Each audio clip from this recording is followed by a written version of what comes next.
Something special this week on the podcast, the 50 best memoirs of the last 50 years. Our critics Parl Sagal, Jennifer Salai, Dwight Garner, and John Williams fight it out and sing the praises of the best 50 memoirs since 1969. How long and how fiercely did Americans fight to keep immigrants out of this country? Daniel Okrent will be here to talk about his latest book, The Guarded Gate. This is the Book Review Podcast from the New York Times. I'm Pamela Paul. Joining us now to talk about a big special issue of the book review, we have our critics Dwight Garner, Jennifer Salai, and Parl Sagal, as well as their editor, who is known well to our listeners, John Williams. And we are going to talk about the 50 best memoirs of the last 50 years, why we did something so audacious, and just how difficult it was, and surprisingly perhaps fun, and all the books that made it and didn't make it, and many other arguments to be had and that have already been had. So welcome, guys. Hey, Pamela. Hi. All right. Let's start with the genesis of this, and maybe even before that, define what a memoir is and how you all defined that for this list. I mean, what is a memoir? This is like, we're getting deep it's so into metaphysical. it. Yeah. I mean, we did talk about it. We debated it a little bit. We talked about it a lot when individual books came up. Right. There would be things, books test cases almost that blur that line. I think we were somewhat capacious in our definition. We wanted it to be about someone's life, and we tried to shy away from things that were too much about sort of other people in their life, but there are a couple of examples of that too. There was a famous distinction somebody made that an autobiography is about a famous person, a general, a president. And a memoir is by someone sort of lower down, a life story that isn't quite on that level. Although we have, Barack Obama's memoir on this list and other people like that. But that used to be a distinction for some people. In terms of military stories anyway, General Marshall got to write his autobiography, but a soldier wrote his memoir. But with Obama, he wasn't famous when he wrote That's it. True. So. That's a good point. And also, I feel like there is, in an autobiography, there's not necessarily the emotional element that's emphasized. There really is the sort of events. These are the important events in an important person's life and how he or she was involved in it. And the literary element. And I think we were looking for books that were works of art, not just this is my extreme or interesting or my life full of intensities, but something that was shaped and sculpted and was making something. Right, not just a rolling of the credits, of someone's life. Right. Yeah. Well, it feels like an autobiography feels like it needs to sort of start with the birth and get to the wherever you are, presumably near death, whereas memoir, although there have been people who have done the midlife or multi-volume, but whereas a memoir can just take a particular slice or look at it through a certain lens or, go very narrow in some way, like Hilary Mantel's Giving Up the Ghost, for example. It's not a soup to nuts, all about me. Yeah, one of my favorite books on here, which is A Childhood by Harry Crews, I think only covers maybe the first 5 or 6 years of his life. Right. At least his early childhood, at least. Yeah, and other ones, Amal Guillermo Preto's memoir, I hope I pronounced her name correctly, Dancing with Cuba, it's just about a short time she spent in Cuba. And there's of course, flashbacks to her life, and it's a very rounded book. But, it's a short period of time, and that can work. One of the things that comes up is sort of what are the differences between autofiction and memoir, and kind of how do you divide that? I think we stayed away entirely from something that felt. I think there were a couple of books. I can't remember them. They're not coming straight to mind, but that were billed as fiction. Those are Eve Babbitt's two memoirs, and one of the memoirs is on this list. One of those made this list. Yeah, that's I think that kind of represents the books that are most obviously memoir, even though for some reason they're billed fiction. But I think there are a lot of cases where someone does bill something as a novel, even though it's clearly based on their life, and we tried to shy away from that. It's too soon for the 50 best autofictions. Way too soon. Well, actually, but the thing about autofiction is that people have been doing it since the beginning of time. Yeah. Post-Homeric literature is, so much of it is quote-unquote autofiction that you could do it. I mean, we did pick a kind of artificial time constraint here with the 50 years. It's the 50th anniversary of Stonewall. It's the 50th anniversary of the moon landing. We thought we would add our own 50-year thing to the mix. But was there anything that was on the cusp that got left out that you thought, if it had just been from 1967? Oh, you mean in terms of dates? Yeah. Oh. I don't think so. I mean, I think also the interesting thing about doing the last 50 years is that, memoirs have been around like autofiction for a while, but the real energy, especially in the American memoir, has been happening within this time, right? And in different ways and sort of different crests. And you can attach it to a different kind of book that, something like, Mary Carr's memoir or books like this that really sort of reshape what this book can do. And and the way that people also come to reading through a lot of these books too. You know, they become these great popular phenomenon as well. I think the thing we really missed in terms of the 60s were books by people like James Baldwin and Malcolm X that were landmark books and that would definitely have made the list, but that were just earlier in the 60s. Two of them for me I missed were Stop Time, which is Frank Conroy's memoir, which is beautiful. I forget the year that it came out, but it was before 67. And the other one is a military memoir called With the Old Breed by a man named E.B. Sledge. It's one of my favorite books, and I think it came out as well in the early 60s, but it was about World War II. There are these kind of landmarks in recent years that we think of as that's the year that memoirs became this way, or that everyone started writing memoirs. And some of them you mentioned, I think The Glass Castle and The Liars Club, and there was Catherine Harrison's The Kiss. Memoirs that were somehow pivotal points in, I don't know if it's just metastasizing the number of memoirs published or making breaking them taboos, or saying that this too can be written about seriously and ought to be read about. In a conversation that we published online, Jen said that something that you liked about a memoir was that sort of taboo part, that it goes there when you're not supposed to go there. Can you talk a little bit about that? Well, partly it's the taboo, but it's also, what Parl was saying in terms of, literary qualities of the memoirs. It's the way in which it's done. It's how somebody is willing to go into an experience that he or she might not otherwise want to do. And I think that was always something that I was looking for when I was looking at the books, which is something that might seem taboo specifically to them. I mean, it might not be a cultural taboo, but you know that it's an experience that they haven't fully perhaps assimilated or processed before they started working on their memoir. And then just the way it sort of plays itself out, the way that they shape it, the way that it's expressed, it just becomes something else. So for me, there was something about that. And there was also something, I didn't include it in the discussion that we had, but it was something that I had talked about with John, where I sort of realized just in terms of my own taste, and I can't say that I'm speaking for Dwight and Parl here, but I did notice that I had a tendency, if a memoir sounded like it was written by a precocious teenager, I was really turned off.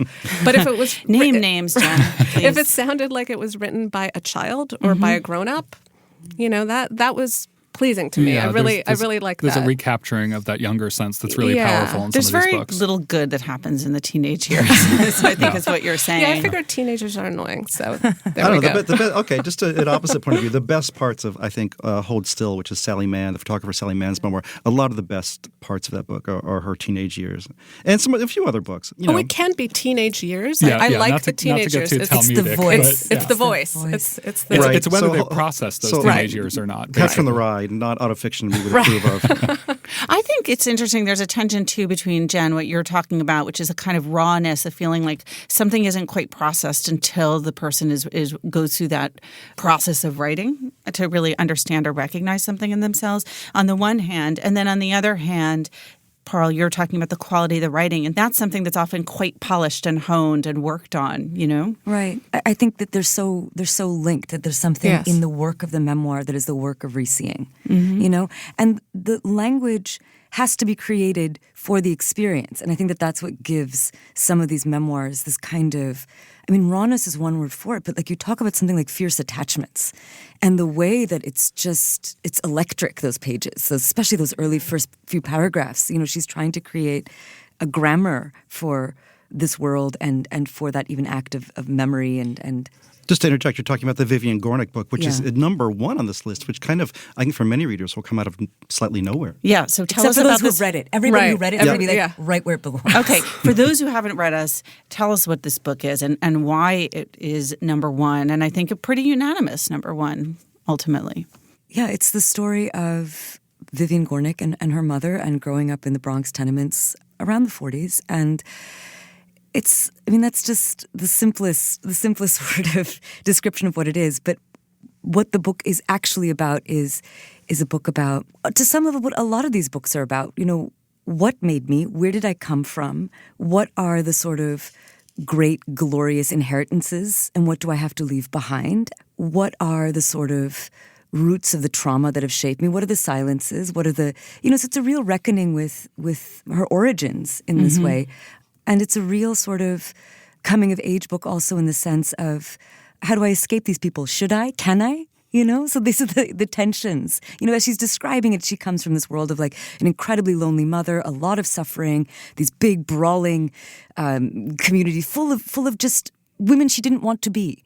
You know, but there's a beautiful scene in the book where she's sort of like, I can't leave. Do I want to leave? What does it mean? So it's a book of, these fierce, ruthless attachments and intimacies. What I think gives this book its particular energy and charge is, for me at least, is how she can look so just cold-bloodedly at herself and all of these women and write about them, sense their limitations, sense their great love.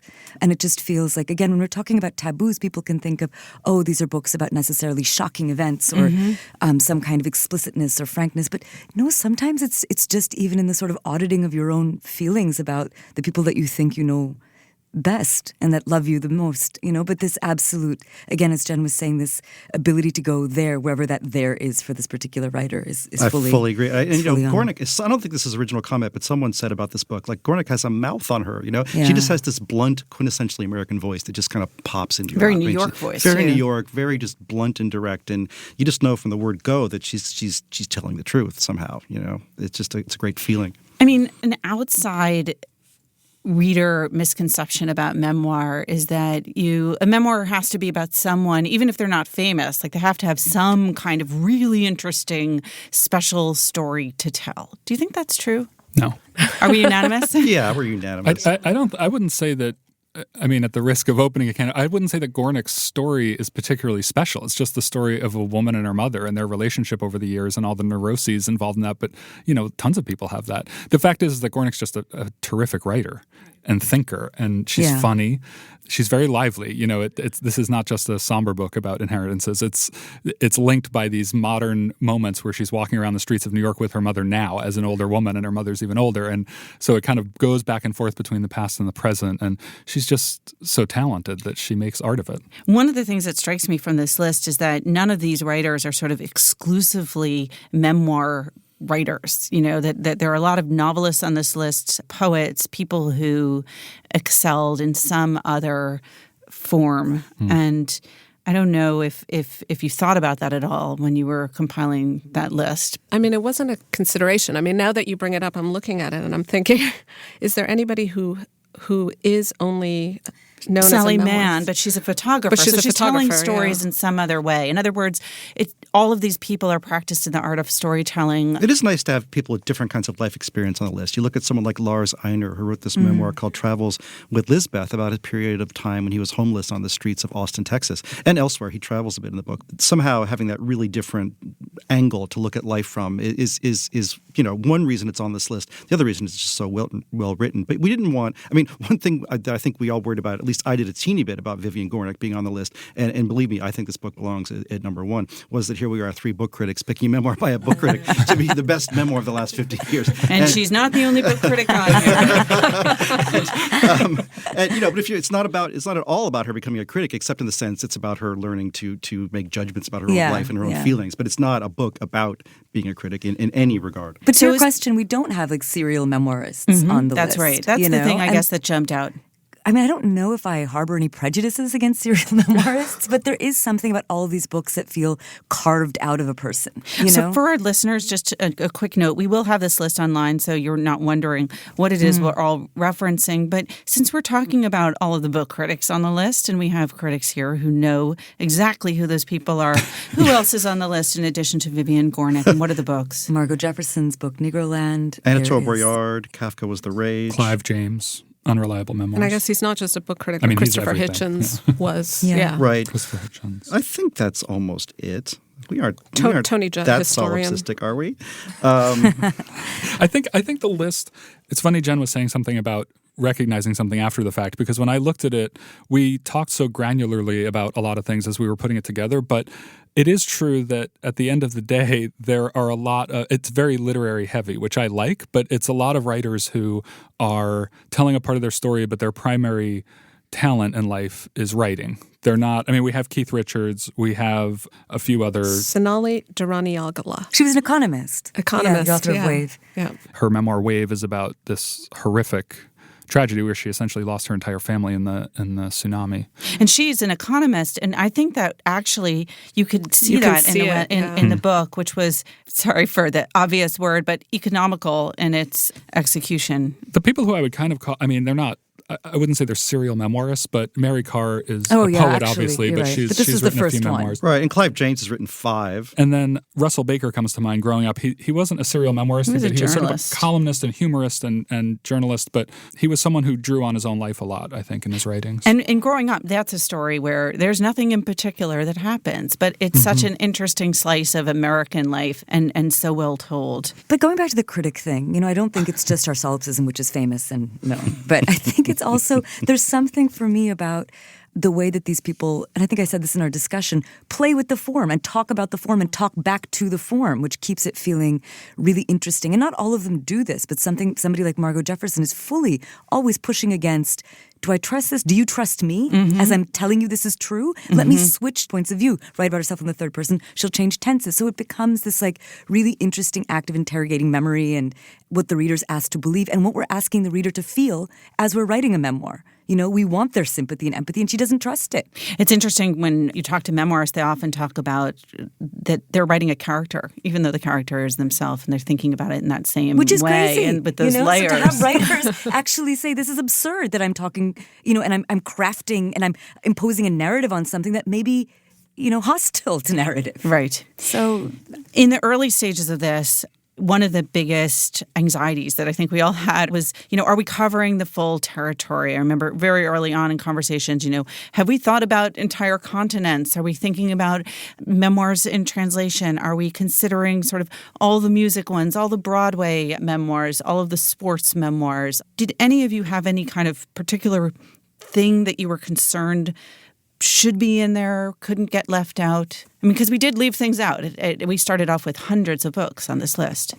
We talked sports, we talked war. Some of the better books just didn't make it because of the timeline. Others just barely didn't make it for whatever reason. What barely didn't make it to your mind? Well, Andre Agassi's memoir, Open, which is a pretty terrific book, ghostwritten, by a terrific writer, J.M. Moringer, whose memoir some people think should have been on this list as well, The Tender Bar, which was quite a good memoir. He's a very good writer. We thought about that ghostwriter The aspect, ghostwriter too. thing gets into a whole ball of worms. Yeah, the Keith Richards book, I think, is one of the few on here that has an obvious sort of person who worked with them. But again, it wasn't a strict rule not to have them, but I think we tried to avoid having too many of them. And that might have hurt Agassi in the overall calculus, which got pretty minute toward the end.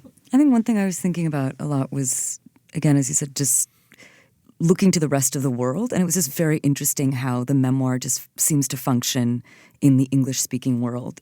It just seems to have this momentum, and it just seems to be there's so many more books to choose from. And it just seems to be, it's like a later form that's coming up in other places, and it's going to evolve in its own particular ways. But I was really surprised that it didn't feel like there were so many ones that we were missing. We were hunting around a lot. A little bit. I think there's a little bit of sort of still shame around it in France, for example. We have a book by Emmanuel Carrere, which will be zero surprise to long-time listeners of the podcast.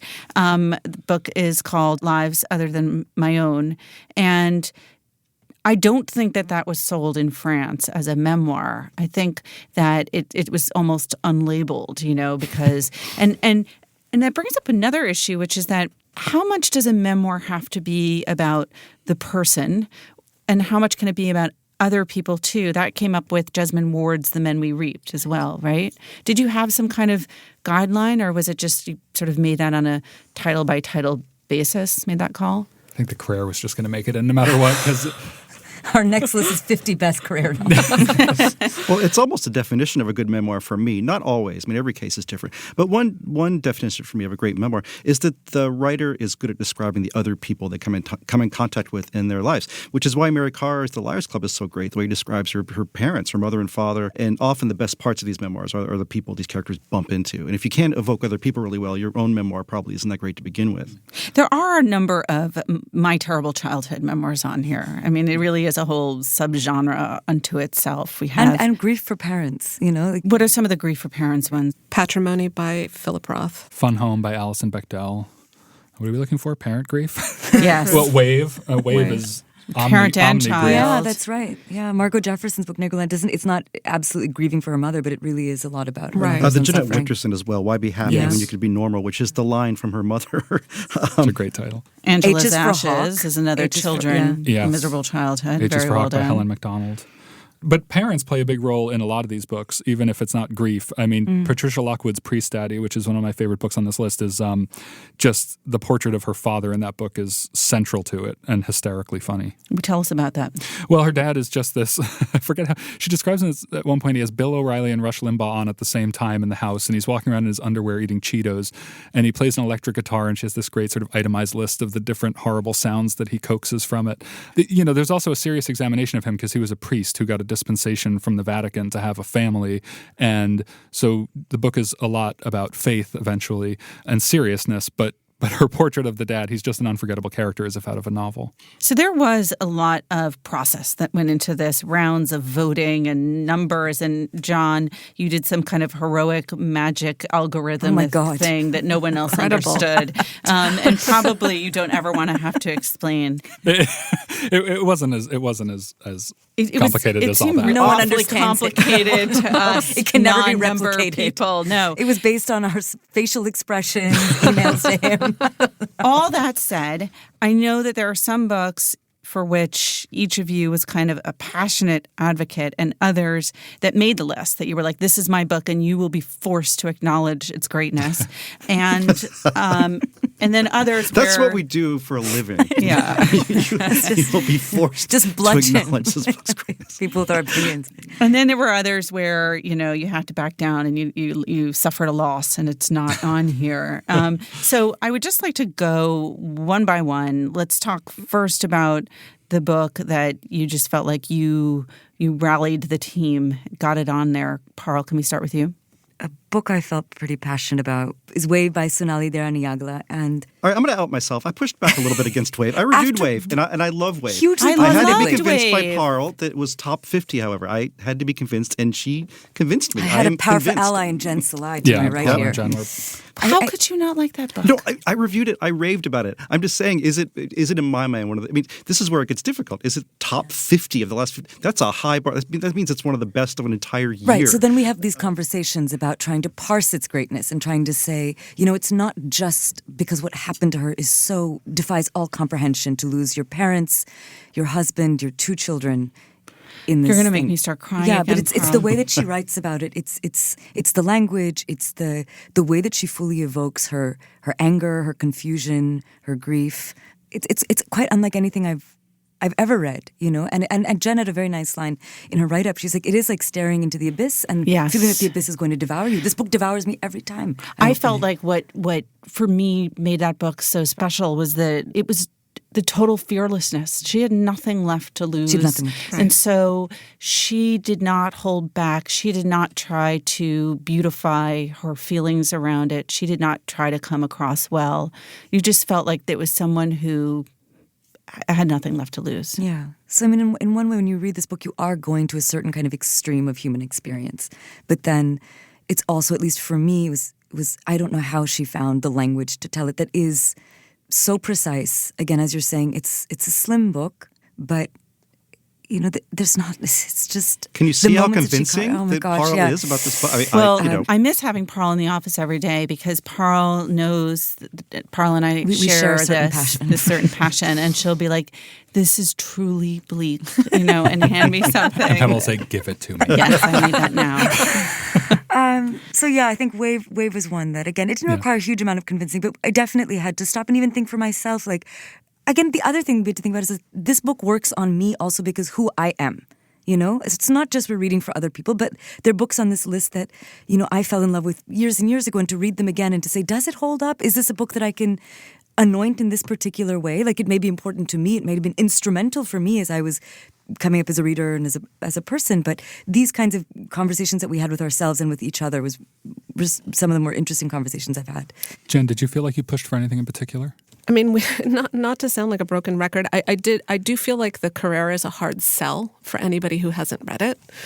And so I think that, you know, making the case for a book like that where... Another tsunami book. That's another thing. I mean, we have 2 tsunami books in the And top we have 25. a surfing memoir. And we have the surfing memoir. Barbarian Days by William Finnegan. Yeah.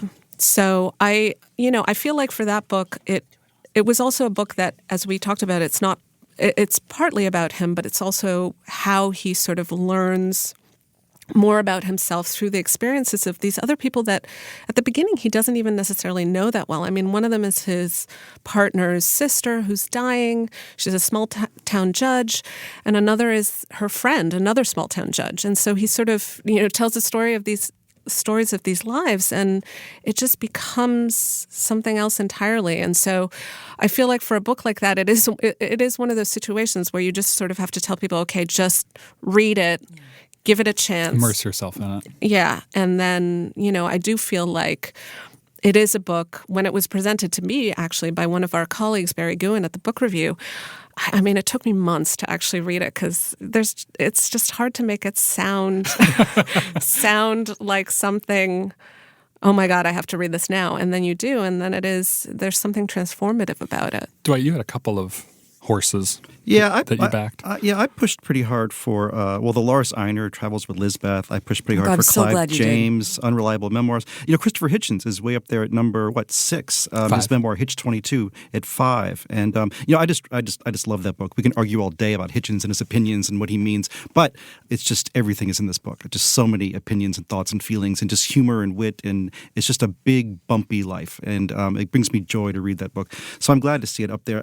Books that I love and I could almost have seen personally in the top 5 or 10 include Joyce Johnson's Minor Characters, which is down in the second half of the list. I revere that book. 2 books that didn't make it that I love are, high and low. High would be, I think, John Updike's memoirs, Self-Consciousness. It's a book that I really admire. And it was hard for us to choose. We had, these sort of great white male, and we had Roth and Vidal and Coetzee, and trying to sort of work out which of these were the best, the very best. I do love the Updike. And there's a smaller book, which it's just one of my favorite books, called On Fire by a Mississippi fireman named Larry Brown, who became a novelist. And it's just a book that I've read several times and find deeply winning. But it's not, that's the hard thing. Is it top 50? 5s, that's a hard bar. Dwight kept asking that in all our conversations. He was the one who always just kind of metaphysically said, but top 50 in the last 50 years? Yes, questioning it, John. What about you? I wasn't an official selector, but I think I... But you had opinions. Yes, we know. John was very influential.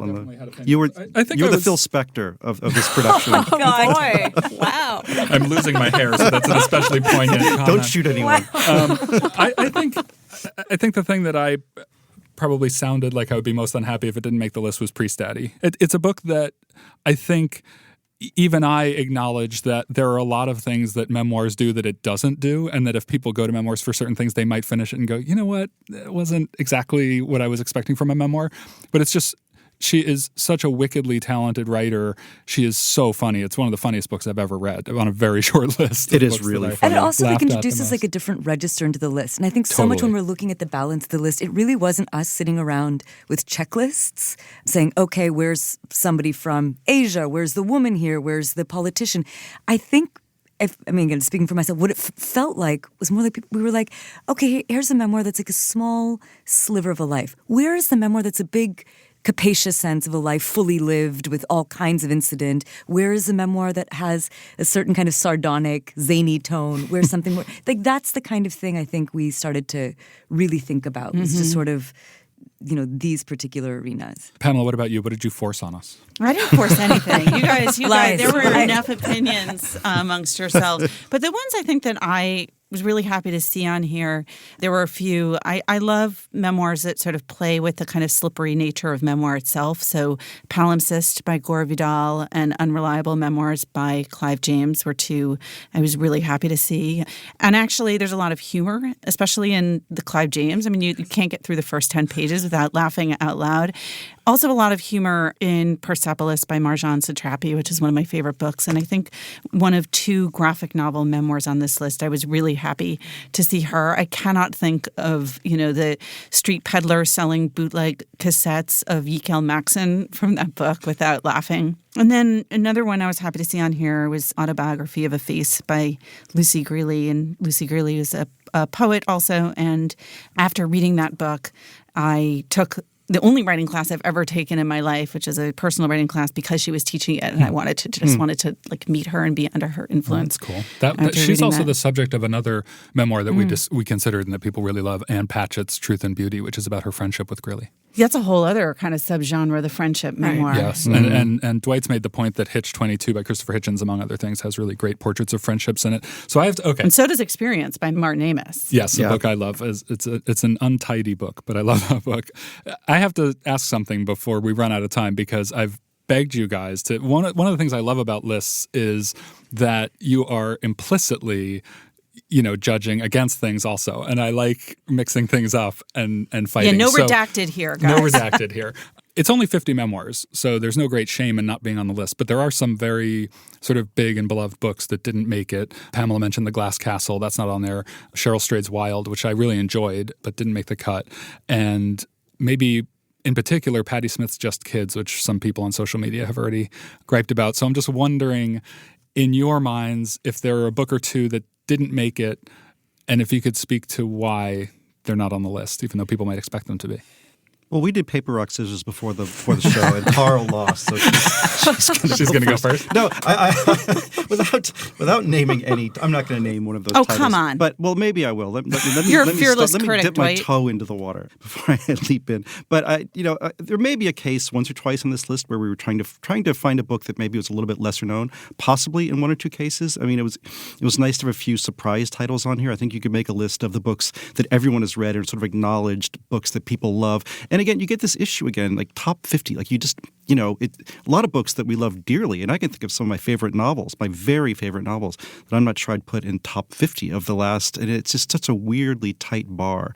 And so I think that was the question that kept coming up for us, at least for me, about a few of these, including some of the ones you just mentioned. I mean, I've read all of the books that you mentioned and other books, like, for example, like Dave Eggers, hugely influential books that shaped memoir writing and shaped all kinds of confessional writing. But I think for me, it wasn't so difficult because as much as I read them and I was, moved by them and astonished by them, I feel like when you're making a list of the top 50, these are books that really bear rereading. Like there's something about them that feels either in the telling or, again, the sort of literary aspect that just felt, not that they're going to outlast other ones, but they just felt like they mattered. They felt important. They felt exciting. They felt in lots of ways that they were pushing the form in other different directions or in terms of other intensities. So that's, I think, what I kept coming back to. All right, Jen, the pressure's on. Name a name, and then I'll name a name we'll when be all Jen's done. I have to name names. Okay. No, I'll John name a can couple name of it. John, name the name. Well, Harl mentioned the Eggers book. I mean, that was a book that when I read it, when it came out, was hugely, I don't even want to say it was important to me personally. It was just very important in the culture, and it felt like something to read it and to it cracked open something kind of new in terms of that generation's voice. And I think it still does that. And I think there are parts of that book that are still really good and hold up. But I think overall, 20 years after the fact, it's a little baggier. The second half is not, all the real world stuff and MTV. It feels a little dated at times. It feels a that little memoir. dated in a way that it didn't at the time, which is totally fair. That's I know. what I happens. hate to think about how millennials read that book. That just yeah, it doesn't make us It's look like that hearing great. a song from a certain period. And you're like, oh, that drum sound they liked then. Can you believe that's on that song? And certain sections of that book are incredible. It's The Death of His Eggers- Mother Eggers is can be a still terrific. I mean, it's superb. There are. I mean, I love that book, but I don't. Again, yeah, it top goes- 50. That book meant a lot to me. But again, I think a lot of it is about what happens. Like Parl said, it's not about the books that at the time did something or were important. It's about, whether 50 years from now they'll still be sort of read on their own terms. But at the same time, we weren't allergic to that as a factor either. You look at something like The Liars Club, we definitely, or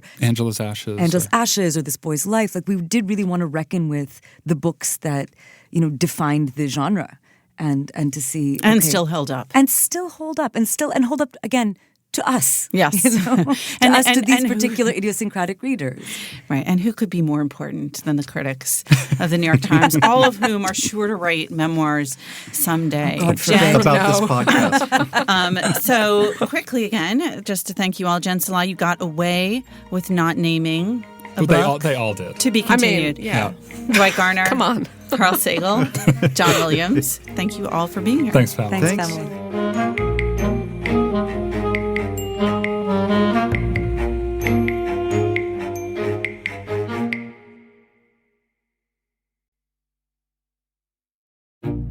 So here's a request for our listeners. I get lots of feedback from you, some complaints, lots of kind words. Really appreciate it. You can always reach me directly at books@nytimes.com. I will write back. But you can also, if you feel moved to do so, review us on any platform where you download the podcast, whether that's iTunes or Stitcher or Google Play or somewhere else. Please feel free to review us and, of course, email us at any time. Daniel Okrent joins us now. He was the first public editor of the Times, known to many, the author most recently of Last Call, The Rise and Fall of Prohibition, and now his new book, The Guarded Gate, Bigotry, Eugenics, and the Law That Kept Two Generations of Jews, Italians, and other European immigrants out of America. Daniel, thank you so much for being here. Thank you, Pamela. So you went from prohibition to immigration, which might seem like a leap, except for the fact that they occur roughly in the same time period to people who don't know this period well. But there are some interesting overlaps. And I imagine that perhaps the research on prohibition led to your interest in immigration during that same period? It absolutely did. What I learned, that both of them were really movements that were motivated as much by anti-immigrant animus as anything else, xenophobia directed against the Eastern and Southern Europeans who began coming into the country in very large numbers around 1890. The prohibition movement, part of its motivation was the recognition that the big city political machines were dominated by the new immigrants, and the Methodist and Baptist preachers in the middle of the country who launched prohibition fought against that. They didn't like it. And similarly with the anti-immigrant movement that comes about around 1895, it begins. It's a political battle for the soul of the country. Who's going to run this country? There are also interesting political alignments that exist on both of them that don't really carry over to today, but are quite unusual when you think about them, in that there were progressives and reactionaries that were both on the same side for both of these issues. It's an interesting thing about the progressives of the turn of the last century, but the word meant something different from what it means today. What it largely meant at the time, although there's some overlap, what it largely meant at the time was a belief in the use of government to improve American society and the use of expertise to do it as well. So it was about progress. Yeah, exactly. Science and progress. It was somebody's idea of progress. Yes. And the anti-immigrant progressives of the late 19th, early 20th century, they picked up on the so-called science of eugenics to make their argument that it had been established, they said, even though it had not been, that the intellectual, moral, and other qualities of the immigrants coming from particular nations were inferior to those of the so-called, the term they used at the time, Native Americans, which is to say the northeastern WASP elite. And then with prohibition, similarly, you also had that same kind of weird political bedfellows as well. The prohibition movement spanned from the Ku Klux Klan all the way over to the industrial workers of the world, the Wobblies. They argued that we had to have prohibition because the big corporations, the corporate bosses, were using liquor to keep the working man down. Right. It was an argument. I don't know whether it's a very terribly valid argument, but it created that strange bedfellow relationship. And similarly with the immigration movement, the labor movement, the American labor movement, the AFL-CIO, was wildly against immigration because it lowered wages. They saw that very clearly. They wanted to protect their own workers. Right, and so that, they were happy to make common cause. As Samuel Gompers, the head of the AFL, who was himself an immigrant, a Jewish immigrant from England, who was violently against immigration, he made common cause with Henry Cabot Lodge, the leader of the anti-immigration forces, and said in his memoir, it's the only thing we ever agreed on. One other thing, and I think it comes through here, that they both have in common in terms of the pro-prohibition and anti-immigration were nativism and racism. Right. The nativism is really at the very core of the anti-immigration movement for obvious reasons. And it's a trope that had come up many times in American history before. This goes back as far as the 1750s when Benjamin Franklin wrote some very nasty stuff about the Germans who were coming into Pennsylvania, who he thought were ruining the colony and even corrupting the English language. And then there's a period of open immigration and welcome because we need labor. And then the Irish come in the 1840s, and there's a violent reaction against that. Come to the period of the building of the railroads, there's a desperate need for labor, and then the Chinese immigration begins in enormous numbers. So this is an old story. You're welcome when we need you, and you're not welcome when we don't need you. the anti-immigrationists of the early 20th century, they took advantage of this sort of omnipresent feeling among the labor movement and made common cause with them, even though they had nothing else in common at all.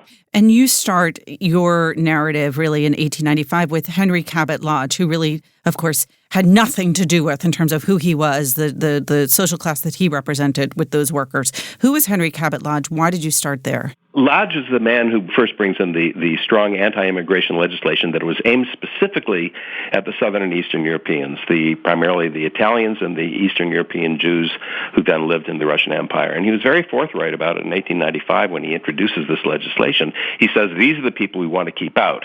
His way of doing it was the use of a literacy test because he knew that education levels in those areas were very low. And he carried the day. He was an aristocrat, a historian, one of the first Harvard PhDs in political science. But then the bill that he shepherded into passage was vetoed by Grover Cleveland. And similar bills that Lodge brought forward over the next 20 years were subsequently vetoed by William Howard Taft and then twice by Woodrow Wilson. So they needed something else. It wasn't enough to say that these were bad people. They had to say they were inferior people. And how did they go about doing that? And how did that manifest itself in terms of policy? They take this nascent idea of eugenics, which is born in the UK, kind of arises out of the Darwinian revolution, where the notion is that until then, we all were, it was believed, we all derived from Adam and Eve, so we were all brothers, we were all related to one another. And then suddenly, Darwin shows us that we don't all come from a common root, we come from different places, and therefore that introduces the possibility of hierarchies of nationality and race. And this gets used and then distorted and brought over to the U.S. in a very different form. And then in 1916, a book is published that uses these ideas of eugenics, which had previously been directed against individuals, and it directs them precisely at these national groups that Lodge and colleagues wish to keep out. The author of that book was Madison Grant, a very interesting guy. He was an extremely wealthy New Yorker. He was the founder of the Bronx Zoo. He was America's leading environmentalist. He single-handedly saved the redwoods, and he saw that conservation of the American bloodstream was comparable to the conservation of the American landscape. So you brought up Grant, and obviously it feels very different from Henry Cabot Lodge. Henry Cabot Lodge is someone that we could sort of easily think of as a villain here, a sort of famous isolationist New England WASP person of great privilege. But there were other key figures in this anti-immigration movement that maybe wouldn't be the first people would think of. One of them is Margaret Sanger. Her name always comes up, and though Sanger's support for eugenics has been distorted, particularly by people involved today in the anti-abortion movement, there's no question she was a eugenicist, and I think that there are a couple of reasons for it. One is that Sanger was a zealot who would make common cause with anybody who agreed with her. She would take an ally from wherever she could find one. But beyond that, if you stop and think about it, the eugenic idea and birth control, though very different, are related. They both have to do with the notion of planned reproduction. She was then able to jump onto the anti-immigrant bandwagon by pointing at the slums of New York and Boston and other eastern cities, particularly the Italian slums, saying, look at how these people are reproducing. They're going to outnumber us. We have to stop that, and we have to do it by bringing birth control into these specifically ethnic neighborhoods. Maxwell Perkins is another name among those who were part of this movement. Who is Perkins, and why might it surprise people that he would be here? Well, it certainly surprised me. I'd say it even shocked me. Maxwell Perkins, of course, was probably the most famous editor in American publishing history, particularly noted for being the man who shepherded the careers of Scott Fitzgerald and Ernest Hemingway and Thomas Wolfe.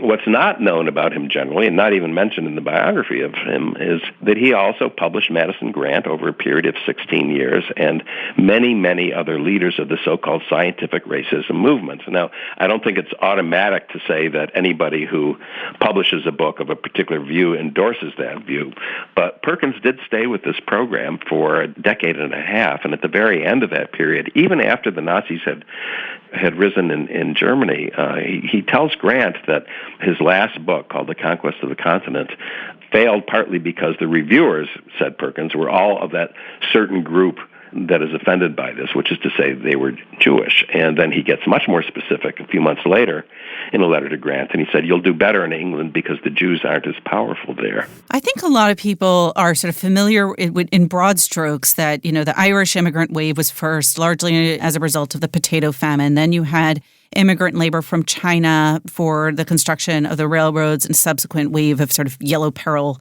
fears. And then you had the Italians, and that's kind of and the Jews around the turn of the century. That's where you pick up. But give us a sense of what were the numbers? When did the gates close? And when did they reopen again? The numbers begin to spike up in the early 1890s, and they peak around 1907, a couple million immigrants a year coming from Europe, overwhelmingly from Southern and Eastern Europe. It drops a bit. World War I suppresses the number. But immediately after World War I, in any given year, there were as many as 220,000 Italian immigrants in a single year, and about 105,000 Eastern European Jews. And then came the 1924 Immigration Act, which cut it off. And the sort of the bugle call that announced the coming of that act was issued in 1921 in an article of all places in Good Housekeeping magazine that said, now that science has proven that these people are biologically inferior, we have to keep them out. And the author of that article was Calvin Coolidge, a month before he was sworn in as vice president. 3 years later, he signs the 1924 Johnson-Reed Act, which reduces those numbers so radically. Italian immigration went from 220,000 a year to fewer than 5,000 a year. So did he put actual numerical caps?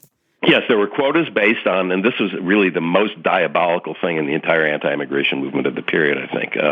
The quotas were based on how many people from a given country were in the U.S. already at the time that this law, presumably at the time this law was passed, so that if 10% of the American people could trace their ancestry to country A, then 10% of the new immigrants could come from country A. But they didn't use the 1920 census to determine that, even though that census was only 4 years old, or the 1910, or the 1900. They went back to 1890, to the census of 1890, before the large Eastern and Southern European immigration began.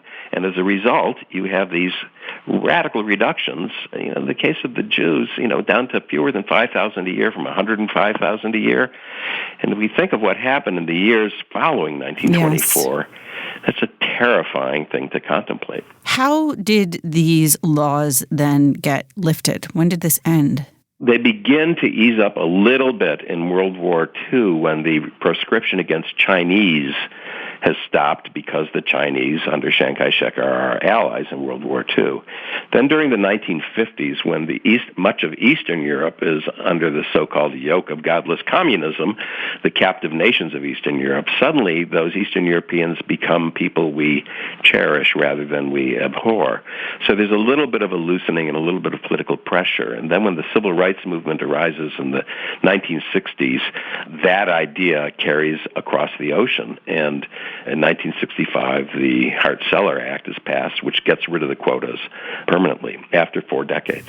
And so the 1924 law, that was passed by Congress, or that was a policy that was enacted? No. That was passed by overwhelming congressional majorities and signed into law by Calvin Coolidge. Wow. And who, if anyone, was vocal in their opposition?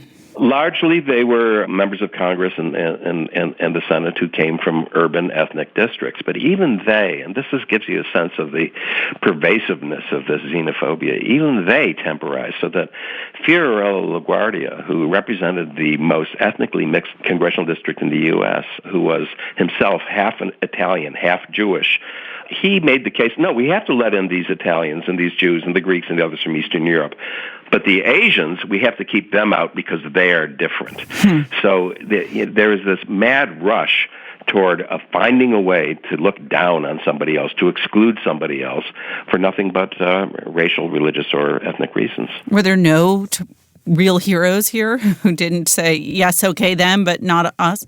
It's really hard. Yes, of course there are some. One of the great heroes, and the one who really made the strongest case against the eugenic argument, was the great anthropologist Franz Boas of Columbia University, who mightily and repeatedly tried to refute the so-called science, the junk science that the eugenicists put forward.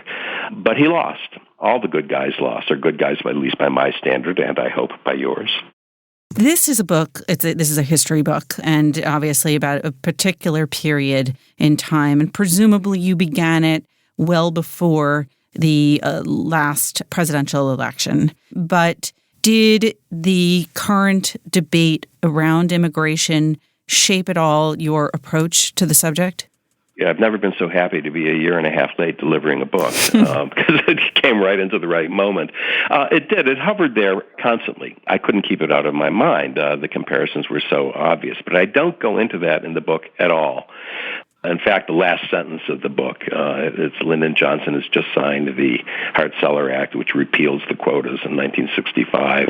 He's sitting at a desk on Liberty Island. It's a beautiful sunny day, and I say that the prospects for open immigration were as bright as the sun overhead. Of course, that's irony, yes. which some people don't get, and they say, why did you write such a thing? But the present immigration debate is present by inference and by osmosis in nearly every page of my book without ever being mentioned. Right. Not a new debate, alas. No. Dan, thank you so much for being here. This has been my pleasure. Thank you, Pamela.